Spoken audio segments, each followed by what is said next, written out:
نہیں آ رہی بات سمجھ میں بھائی؟ 24 گھنٹے میں زمین پورا گھوم جاتی ہے نا سورج کے سامنے, واپس ہم ادھر ہی آ جاتے ہیں. تو اس کا مطلب یہ ہے کہ ہم جب یہاں ابھی ہم جہاں پر ہیں نا 12 گھنٹے پہلے امریکہ والے یہاں پہ تھے. اب آپ بولو گے پتہ نہیں کیا پھینکنا شروع کر دی انہوں نے. بھائی گھوم رہی ہے نا زمین.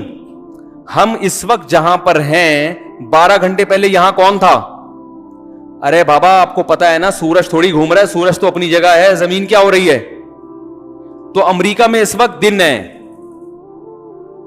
ہم رات ہے, اس لیے کہ ہم اب ہماری پشت سورج کی طرف ہو گئی ہے, اور امریکہ کا سینہ اب کہاں پر ہے؟ سورج کی طرف. 12 گھنٹے بعد امریکہ گھوم کے ادھر آ چکا ہوگا اور ہم گھوم کے سورج کے سامنے جا چکے ہوں گے. تو پھر ہم دبا کے ٹائٹ طبیعت والی گرمی پڑ رہی ہوگی اور پھر بجلی غائب ہو جائے گی. صحیح ہے؟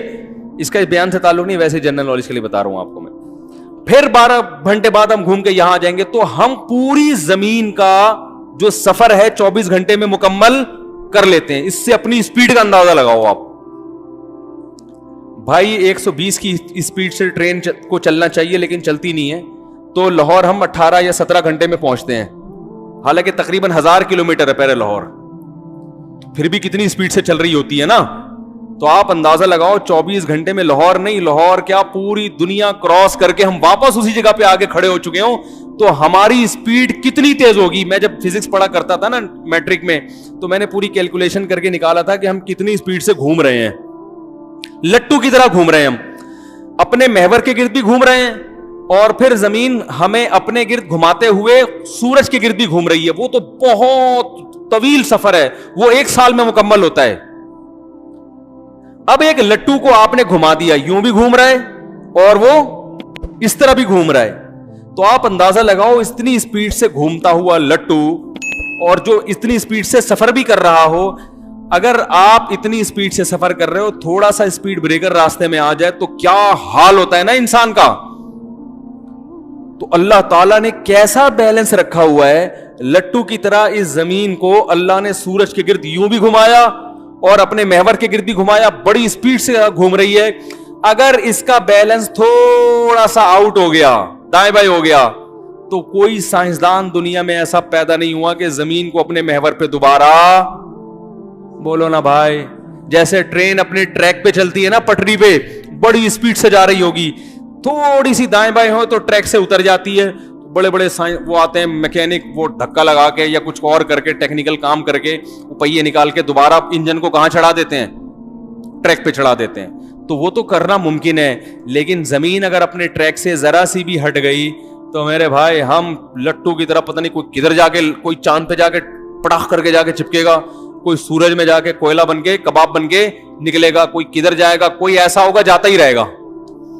جب تک کوئی ستارہ نہیں آتا نا سامنے 1000 سال تک وہ سفر, کیونکہ نیوٹن کہتا ہے جو چیز چل رہی ہے جب تک اسے روکنے والا نہ ہو تو وہ رکے گی,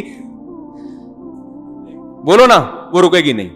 اور وہ جو رکی ہوئی ہے جب تک اس کو دھکا دینے, تو ہم جب اگر زمین کو بریک لگ گئی نا, یا تھوڑی سی کوئی اور ستارہ آ گیا سامنے, بھائی زمین چلتی بھی جا رہی ہے, کوئی الٹا سیدھا ستارہ گھومتا گھامتا ہمارے ٹریک پر آ گیا, بے لگام ستارہ آ گیا, کوئی ٹکڑا آ گیا پتھر کا ٹوٹا ہوا, تو ہماری زمین جا کے دھام سے اس سے ٹکرائے گی اور ہچکولے کھا کے ڈس بیلنس ہو کے ادھر گئی, تو وہ تو ہمیں نہیں پتا زمین کہاں جائے گی, لیکن ہم کہاں جائیں گے یہ بھی ہمیں نہیں پتا.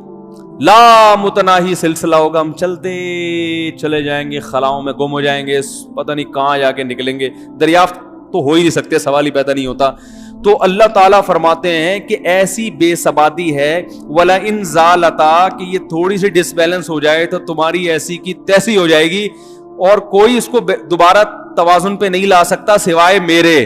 تو یہ اللہ کا نظام ہے کہ اللہ نے اس کائنات کو اپنے ہاتھوں میں تھاما ہوا ہے اور اس کو بڑے ٹیکنیکل طریقے سے چلایا ہوا ہے.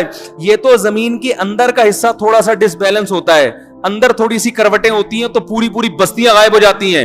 آپ کو پتا ہے چند سال پہلے چائنا میں ایک زلزلہ آیا تھا, 500 لوگ 1 سیکنڈ میں غائب ہو گئے تھے.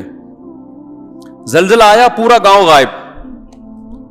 تو اللہ سے ڈرنا چاہیے, اگرچہ یہ کوئی لاجک ہے, اس کی سائنٹیفک لاجک ہے, مگر یہ لاجک بنائی کس نے ہے؟ اللہ نے, اور اسی لیے بنائی ہے. جیسے وہ ڈاکٹر کہہ رہے تھے نا کہ کوئی وجہ نہیں بھی ہوتی تو کینسر ہو جاتا ہے, تو مطلب ان کا یہ تھا کہ کوئی وجہ ہمیں سمجھ میں نہ آئے تو بھی کینسر ہو جاتا ہے، یعنی وجہ تو ہوتی ہے مگر وہ ہمیں سمجھ میں نہیں آ رہی ہوتی. تو اس کائنات میں بہت کچھ ایسا ہو رہا ہے اور ہوتا رہے گا جس کی وجہ سائنسدانوں کی سمجھ میں نہیں آئے گی، یا آئے گی تو وہ جب کام ہو چکا ہوگا پھر آئے گی.